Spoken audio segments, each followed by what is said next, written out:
sanadkan 2018 waa sanad doorasho guud ahaan wadankani Mareykanka waxaana la yiraahdaa doorashada xilliga dhexe ama midterm election. gobolkani Minnesota waxa uu kaga duwan yahay waxa loo tartamayaa kuraasi fara badan. isla markaana gobolkani waa mid si weyn ugu janjeera dhinaca xisbiga dimuqraadiga. musharaxiinta faraha badan ee Soomaalida ah ee doorashadani u tartamaysa waxa ay ka sharaxan yihiin xisbiga dimuqraadiga oo kaliya. hase yeeshee waxa iyadu arrinkaasi ka duwan musharaxiintaasi Soomaalida ah gabar la yiraahdo Faadumo Taani oo iyadu ka sharaxan xisbiga talada wadankani haya ee Jamhuuriga amaba Republicanka. marwo Faadumo Taani waxa ay sheegtay in ay xisbiga Republicanka ku raacday in uu dhaqan ahaan iyo mabda ahaanba uu u dhow yahay dhaqanka Soomaalida iyo mabda'a Soomaalida. waxa kale oo ay sheegtay in ay xisbiga sababaha ay xisbiga dimuqraadiga u raaci weyday ay tahay in uu had iyo jeer u ololeeyo isla markaana uu sharciyeeyay qodobo fara badan oo iyagu si aad uga soo horjeeda dhaqanka iyo diinta Soomaalida. waxa kale oo ay sheegtay qodobadaasi in ay ka mid yihiin in ay xisbiga dimuqraadigu ay sharciyeeyeen isla markaana ay had iyo jeer u ololeeyaan in haweenka uurka leh ay iska soo ridi karaan ilmaha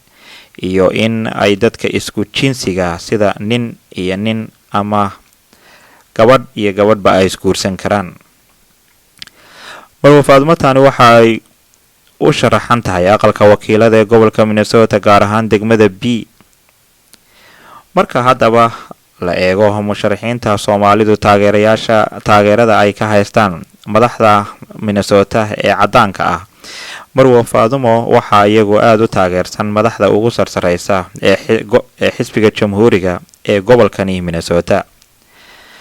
tani waa xafladii ay ku daahfureysay isla markaana ay ku cadeynaysay in ay si rasmi ah ugu taagan tahay aqalka wakiilada ee degmada 60B ama 60B. waxaana ka soo qayb galay madax fara badan oo cadaan ah oo ay horkacayso haweeneyda iyadu ah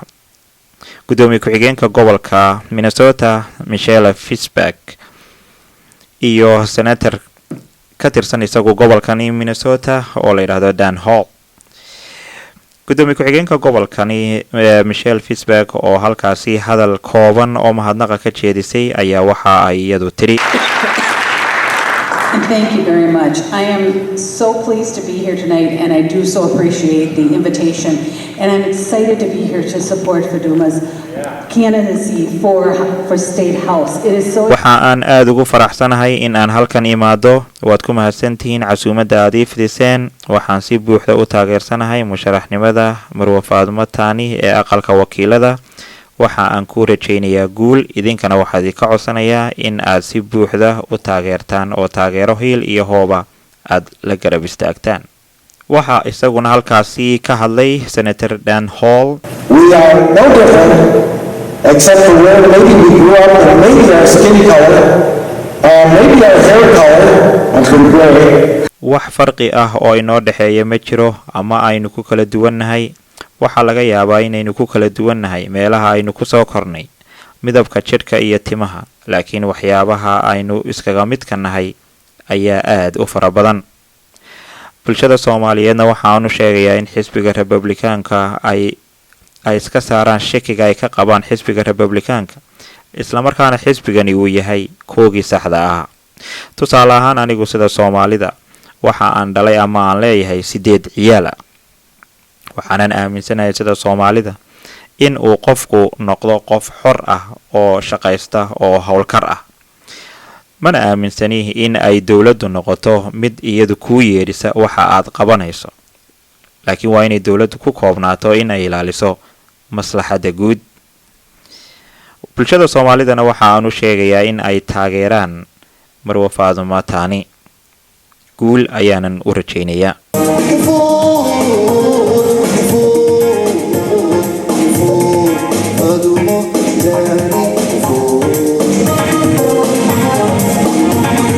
haddaba waatan marwo Faadumo Taani oo iyadu inoo faahfaahinaysa waxyaabaha ku kalifay in ay sharaxdo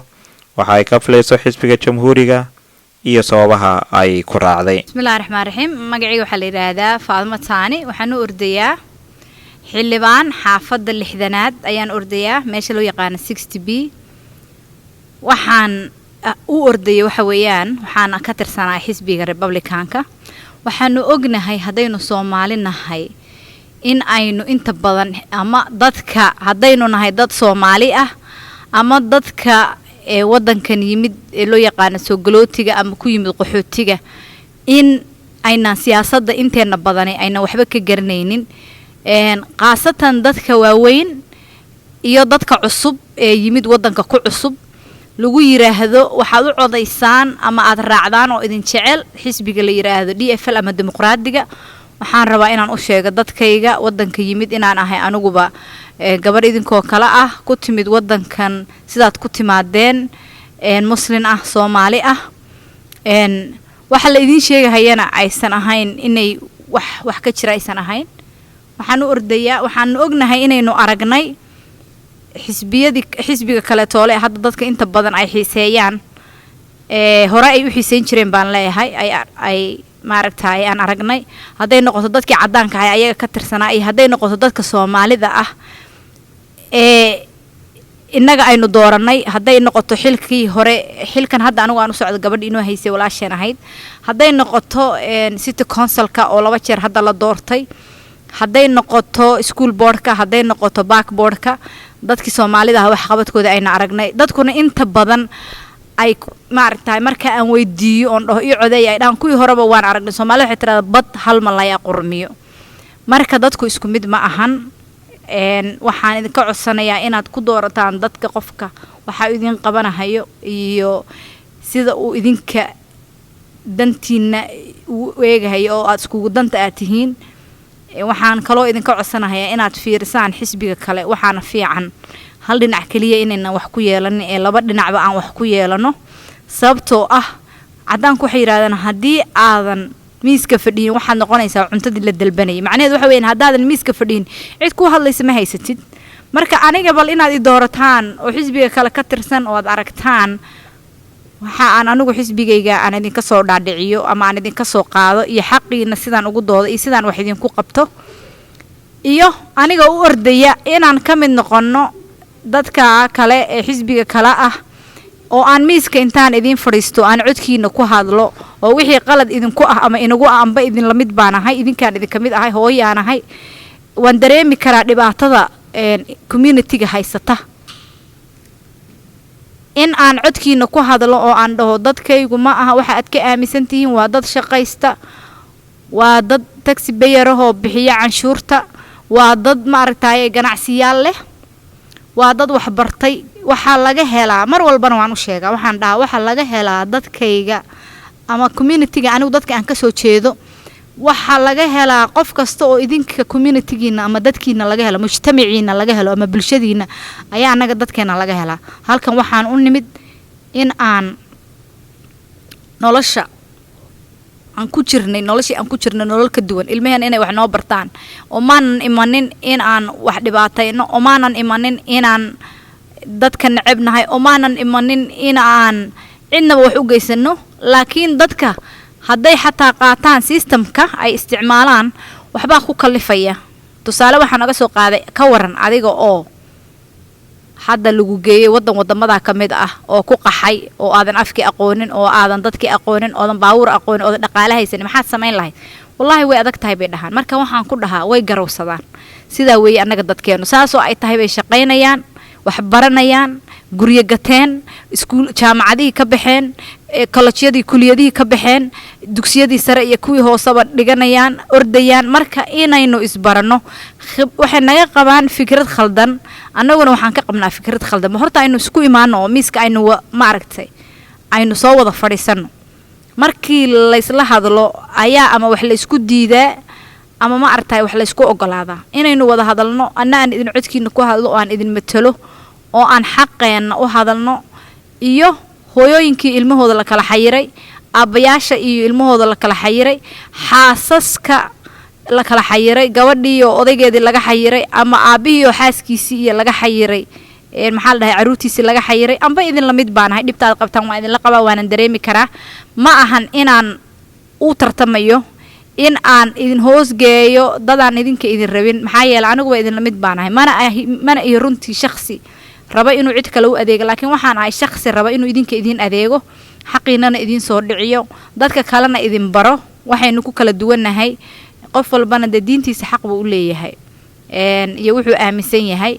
laakiin waxaan kaloo idin sheegayaa hooyayaal iyo aabooyin dhaqan baan leenahay diinna waan leenahay xisbiga kale waxyaalaha inaan ku ogeyn baa waxay noqonaysaa waxaad arkaysaa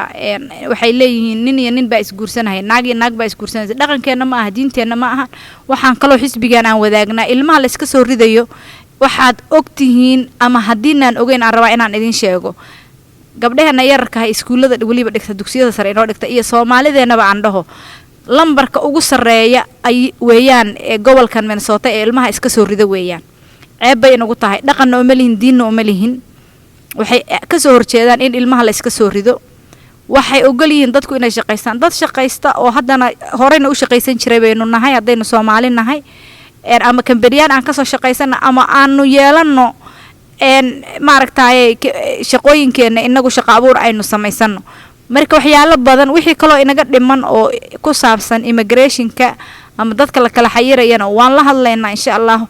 waxaan rajaynayaa inaan arintaa ka wada shaqeyno sidii loo qaadi lahaa aanan isfahan iyo sidaynu isu fahmi lahayn aynu sameyno insha Allah haddii Ilaahay idmo aad baanan idin salaamaya waxaan idin weydiisanayaa codkiina iyo taageeradiina iyo dhaqaalihiinaba intaba